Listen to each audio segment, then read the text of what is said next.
Welcome to Minutes by Minute. I'm Elgin Nichols. And I'm Dave Kenny. And here's where we discuss what your politicians are doing out there, your village councils, your township officials, and so forth. Those that are making decisions that are going to affect you, but not you.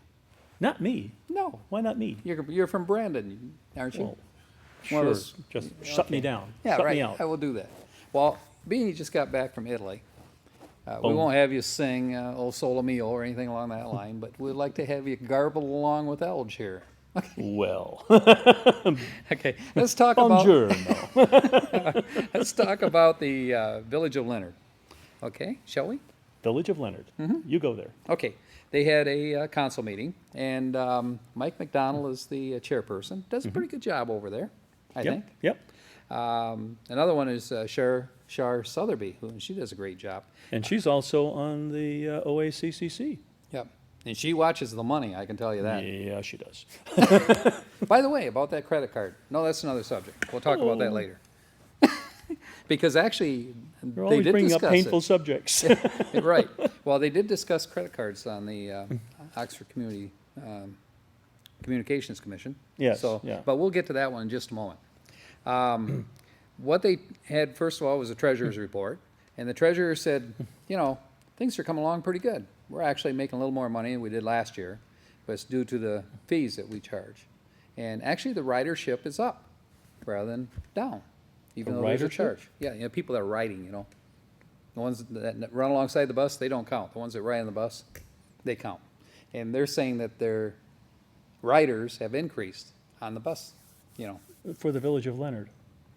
Well, they're talking about the, I see where you're confused.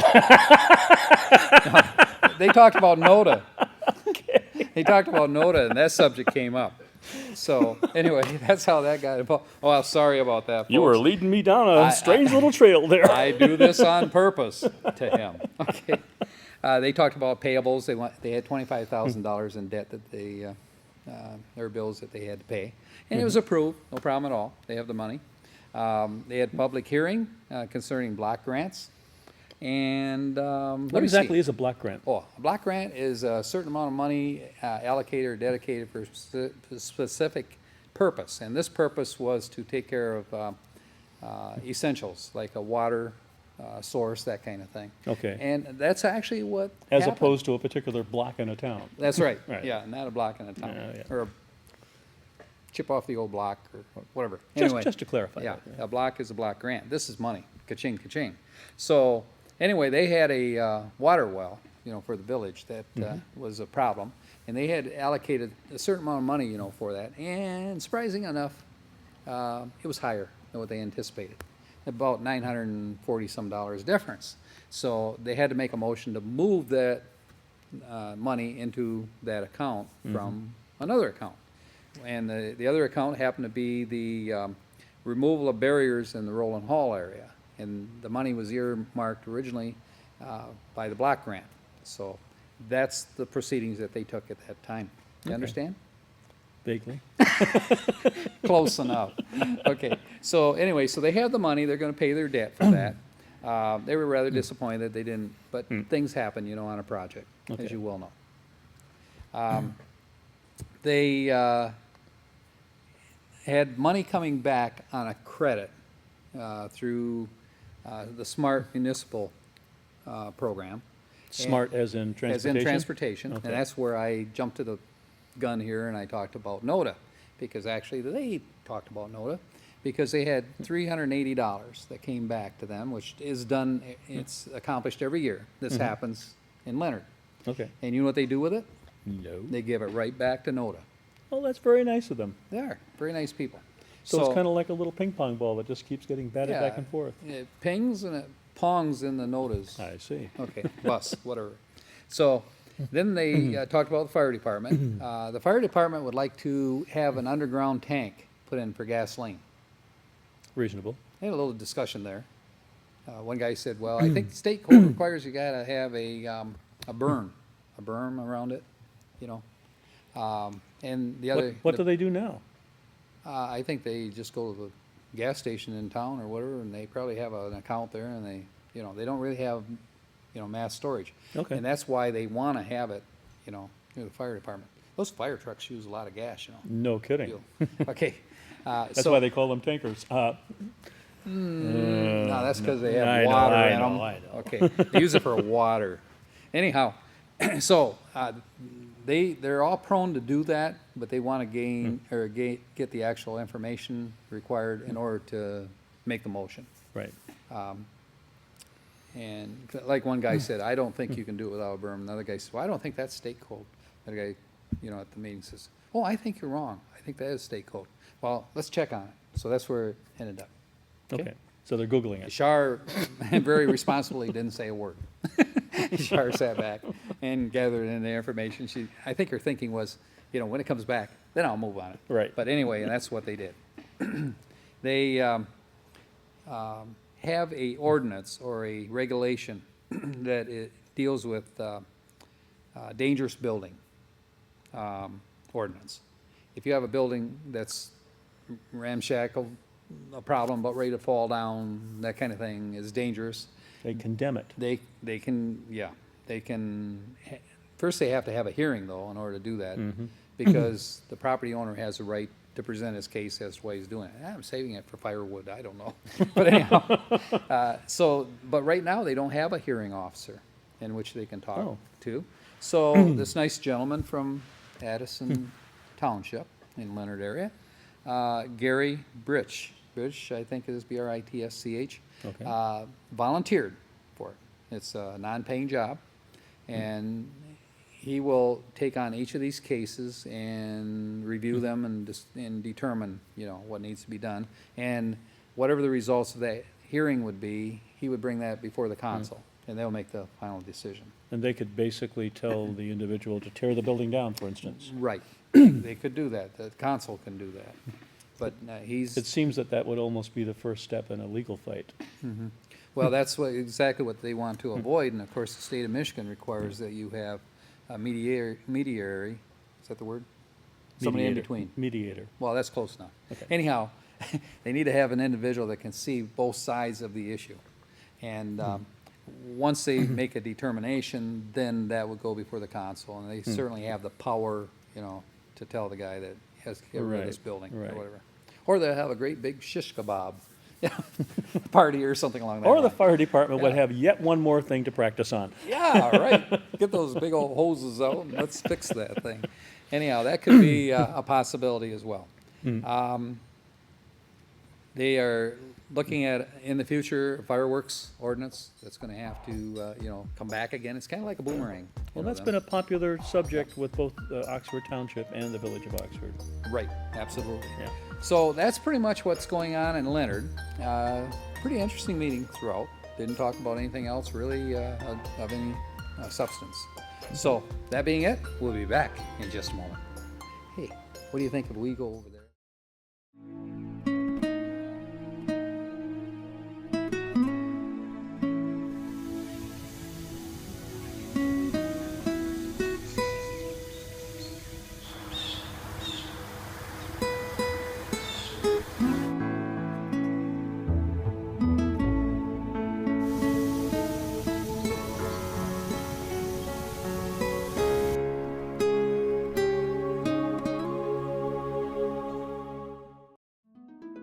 Welcome back to Minutes by Minute. I'm Elgin Nichols, And I'm Dave Kenny. and we just got through talking about the Addison Township Board, and they've made appointments and so forth, and they made pretty good choices.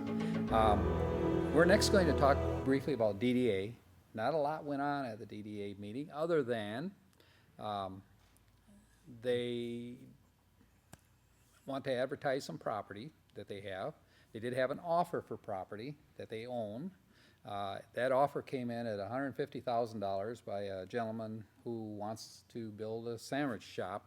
Was that just for one piece or for multiple No, pieces? three pieces. Three pieces. The one piece is at 32 Burdick Street. And by the way, that piece of property originally cost $175,000 back in 2001. So much for buy low, sell high. Yeah, well, that's true. And then on 38 East Burdick Street, they paid $250,000 for that property in 2001. Boy, that 2001 was a good year for them. Really, prices on property And were then high the on bubble that time. popped. Right. And also on 36th East Burdick Street, they paid $195,000. So what's the Oh. offer? Well, get this, the total of what we spent so far, the residents and the government spent $620,000 for these properties, for DDA, And the offer was? $150,000. What do you think? I've got a pain in my stomach. Yeah, I don't think that one's gonna fly, but you have to bring all offers forward. You're right. Actually, properties are starting to move again, Right. So really, that's just the first bid, Sure, let's say. that's the first in bid. an auction. but I thought that was a little tantalizing. Well, not that offer. I mean, it's a great opportunity if it were, I mean, if we were, oh well, that's another subject. We don't want to do it, obviously, I don't think. No. So anyway, they also appointed a trail manager. I don't know if you're aware of that, you were out of town? I know Louis Golden was stepping in temporarily, but who ended up being the new trail manager? Patrick Ball.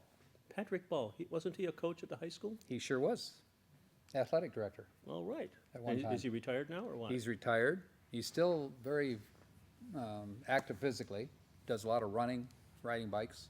He's in good shape. He can probably use a chainsaw, saw trees, whatever you do. So now he's going to hit the trail. Yeah.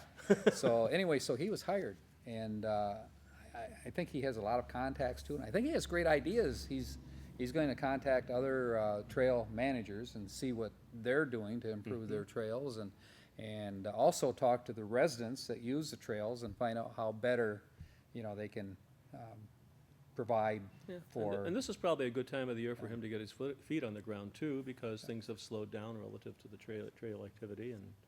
Well, unless you have a snow shovel, but Well- it isn't snowing yet, but But I think they do cross-country skiing on parts of the trail, don't they? they do. I believe they do.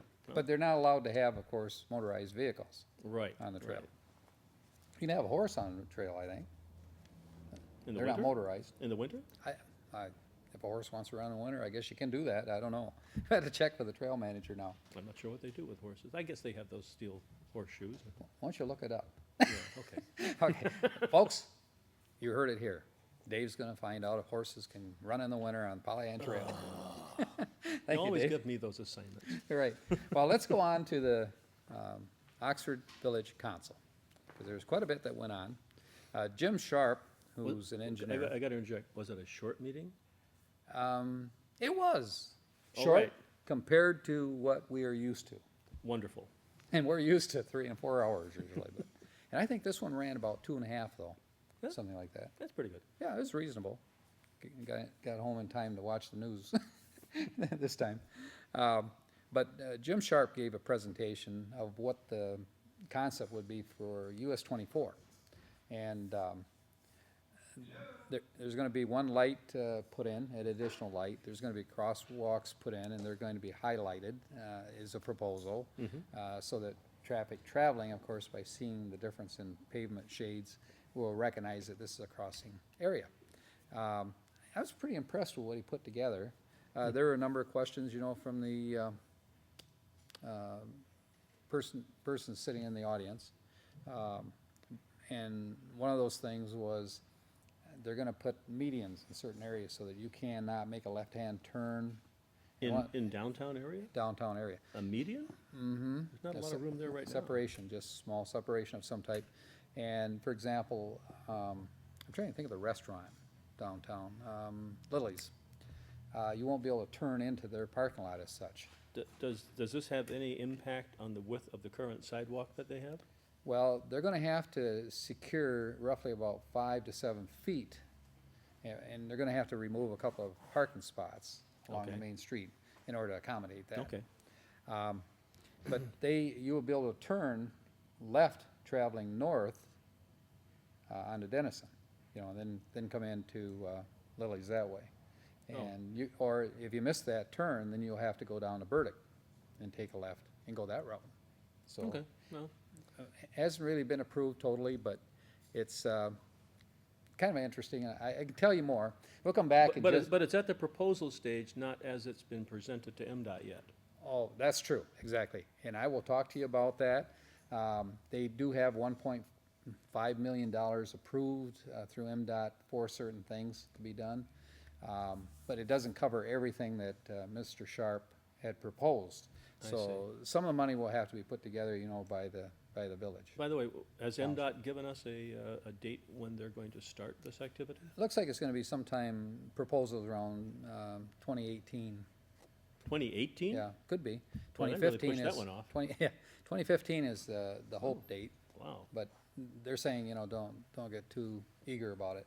So actually, the answer to that is no. There is no sound date at this point. Well, it sounds like we have a lot of time to do the planning. We do. And talk about planning, let's take a quick break, All and right. we'll be back after this. All right, what do you think of that one then, buddy?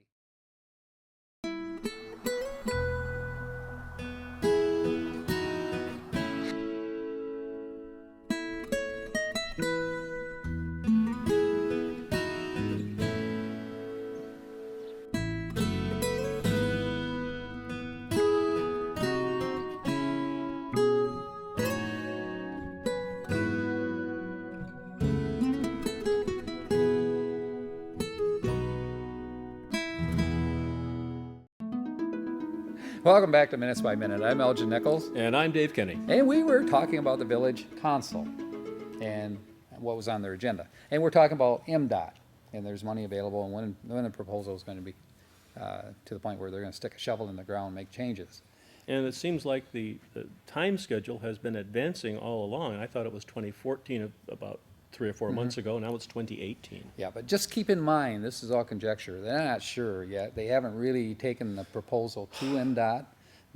There was an initial presentation to them, but these particular changes are not included at this point. So they want to come with one package. All right. So that MDOT isn't going to be upset in the fact that you keep coming back with changes. So Good. that's a good thing. Did a great job of presentation, Jim Sharp did. So he of course is the engineer for township also. Oh, Most people don't know that.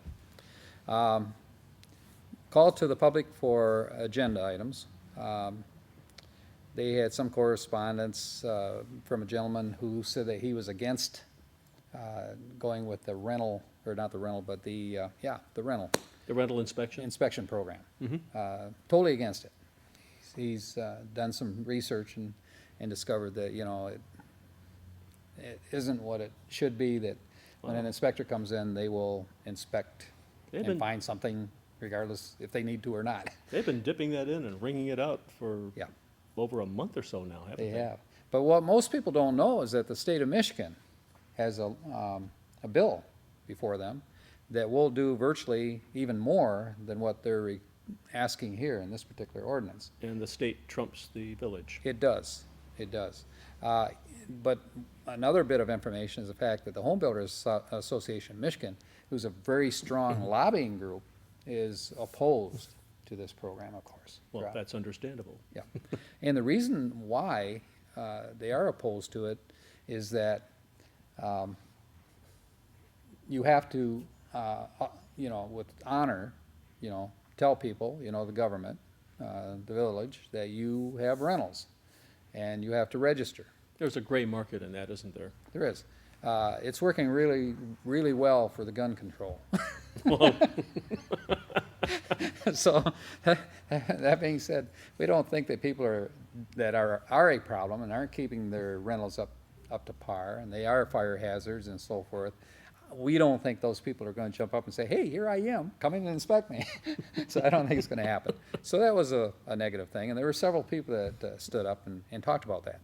One gentleman spoke, and it was actually Buck Kreideman's son, very, very well spoken, and he said that there isn't a home in Oxford or the surrounding area that there couldn't be one violation at least found in that home, if not more. And so here, he feels that they would be singling out the rental people, as opposed to the homeowner. Why don't they impose this type of ordinance or regulation on homeowners too, that they have to have inspections? So his point was pretty well taken. And of course, he owns a rental, and he has built a rental, and he talked about how he did everything according to code and so forth, and his building is up to code, he would have no problem people coming in, and checking it. But there's the other thing. If you want to do an inspection, let's say you hear that the renter or the guy that owns the rental property has some violations. Police cannot come to your home and knock on the door and go inside without your permission. They have to have a warrant. So there's the other thing, is that you'd have to prepare a warrant to do these inspections. If you might tell the guy, well, I'm not interested in doing an inspection right now, come back next year. But on the other side of that, there may be a complaint, and once again, we have valid renters and rentees, by the renter, that there is something wrong with the place where he's staying, inadequate heat, inadequate electricity. He could call the appropriate authorities and have that inspection done, couldn't he? Absolutely right. And you know what? What? There are laws in place that take care of this problem. So this is just legislation on legislation.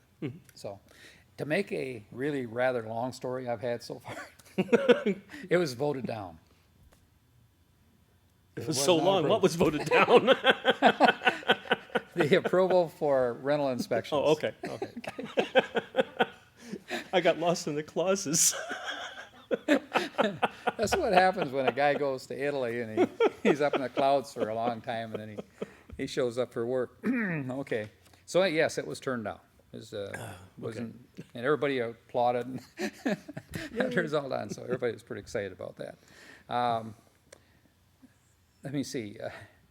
They also talked about having a special meeting coming up. And the special meeting is going to involve 911. And if some information that's going to come in that will possibly sway the direction in which the council may choose to go. Right. 911 being translated as the dispatch service. Dispatch service, yes, the local dispatch. Right. Which is right in Oxford. The facility is here. Everybody, I think, pretty much knows the history on that. But just to recap it, the facility is here. It costs roughly $250,000 to operate per year. Not roughly, that's pretty close. And they recently approved, the council did, $114,000 new equipment purchase from AT&T. And also they signed a maintenance agreement for $8,000 a month, to maintain this, a month, to maintain this system. Don't ask me why, the state requires it. The village. $8,000 a month? A month, right. So there's more expense involved. Before it's all done, and all is said and done, you're well over $300,000 this year. Now, that expense is what comes out of the taxes here from the villagers, over 3,000 people that reside in the village. And the outcome of that would be, we could, if it wasn't approved, we would go to the county. And the county dispatch, their cost to the village would be a little less than $30,000 a year, as opposed to, Well, they probably couldn't figure out what to do with all those extra savings. I have a few ideas. If you ever travel down Burdick Street, on the Cemetery Ridge there, I mean, it looks like somebody's digging a hole in the middle of the highway. You just got to drive in and have a funeral and you'll be done. But they need to do something there. It's the old story of hard economics against emotional attachment. Yep. There's a price for warm and fuzzies. Yep. If somebody calls and they say, I have a problem, I'm Susie on so-and-so street, and the dispatcher says, well, Susie, I know exactly where you live, we'll send somebody there. There's a warm and fuzzy. But when you have a problem, don't matter. 911, you want quick response, right? Right. Hey, what's going on down the pike? Down the pike, well, there's not that much, actually, because it's the end of the month and things don't happen so much at the beginning of the next month. On Monday at 6:30, our parent organization, the Oxford Area Cable Communications Commission, is having a meeting at 6:30 at the Betts Hall. So if you want to see what goes on at our organization, be there. On 11/4, at 7:30, the Addison Township Parks and Rec Department meets. On 11/5, at 7 o'clock, the Village of Oxford Planning Commission. And on 11/6, at 6:30, the Oxford Township Economic Development Subcommittee. But call the township first to find out if that meeting is going to be held. One final point I want to make is if you look at our set here, we have a whole new set. We have all new equipment on OCTV. Looks like you guys had Christmas while I was gone. We did. We couldn't wait till you could leave. But we have the latest of equipment, up to date. We've still more additional equipment coming in. Yeah, I think you're going to see a big difference in our station in broadcasting. I'm Elgin Nichols. And I'm Dave Kinney. We'll catch you next time on Minutes by Minute. Hey, surprised by the equipment, huh?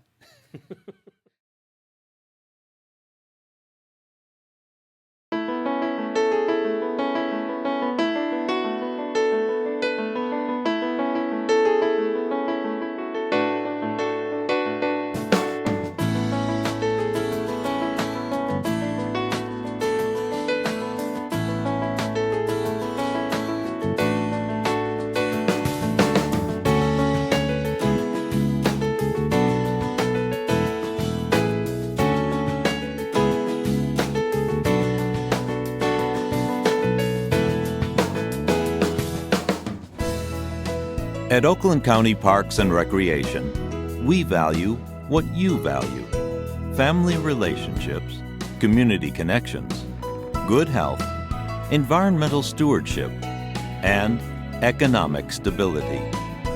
Oakland County residents and businesses have invested in preserving nearly 7,000 acres of parkland. Since 1966, 13 parks and golf courses have been acquired, maintained, and improved. Oakland County parks and facilities are made possible by millage funds supported by Oakland County residents. For a home valued at $200,000, the homeowner pays less than $25 per year to support the Oakland County parks. With every generation, families create lifelong memories at Oakland County's award-winning parks. From exciting summer escapades and stories around the campfire to brisk fall walks on wooded trails and snowy winter outings, the outdoors beckons year-round. It's time to get up, get out, and get going at the Oakland County parks. Active recreation options abound. Cross-country ski or mountain bike on tree-lined trails. Scale the rock climbing wall. Get your kicks with soccer at several sports fields. Row or paddle a boat on 4 picturesque inland lakes. It's an easy journey. Most parks are just a short drive away. A quick tip: all our parks and golf courses end in Oaks. To find your favorite, just go to destinationoakland.com. Click to pick Oceans of Motion water parks at Red Oaks and Waterford Oaks, the Wint Nature Center at Independence Oaks, Teen Adventures, and even entertainment to go. When outdoor adventures on your list, there's fishing, beaches, boating, playgrounds, and seasonal hunting. The campgrounds at Addison Oaks and Groveland Oaks feel like being up north with plenty of recreation options. Want to get fit? Hit the trails. Oakland County Parks boasts more than 68 miles for strolling, walking, hiking and running, biking, or horseback riding. If the links are your lure, 5 golf courses, including Premier Course Lion Oaks, are conveniently located. Make Glen Oaks or White Lake Oaks your home course. Get an up-north feel at Springfield Oaks, or play a quick 9 at Red Oaks. Our recreation lineup rocks. Learn to swim. Experience an outdoor adventures camp. Take the fast track at BMX, or gain new lifelong skills. Everyone's included. Individuals with disabilities participate in dozens of adaptive opportunities, including a new fully accessible playscape, modified golf carts, and annual events. There's always something special going on at Oakland County Parks, whether it's a classic car show, the Oakland County Fair, a senior golf tournament, or the Ellis Barn Festival. Being green is an everyday practice with nature interpretive programs, wildlife habitat protection, reduction of invasive species, and stormwater management.